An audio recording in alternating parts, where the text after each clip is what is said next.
Zannetme ki matemem ya zulmetem. Mən fəqət ruhun üçün ən böyük bir vüsla etəm.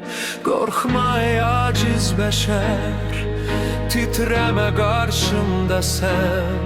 Bilmədin bir açaram qıflı qıran qüdrətəm. Cismini zəncir bilib ruhunu dustaq saxlama.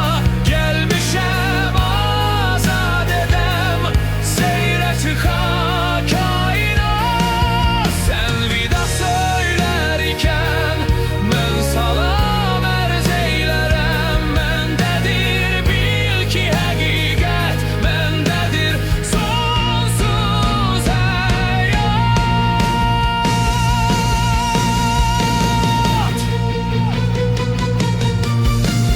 Qara geymiş bir xəyal tək gəzmərəm mən dünyanı.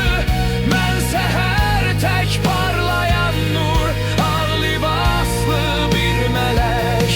Gömərəm sanma səni torpağın zülmətinə. Bitəcəksən yenidən ulduz ağac ya çiçək. Ana bətni sənə zindan idi, çıxdın bu yerə. İndi bu dünya qəfəsdir, uçacaqsan göylərə. Sevdiyin hər kim varsa, mən də gözlər yolunu. Qovuşarsan o sükutda əbədi sevgilərə.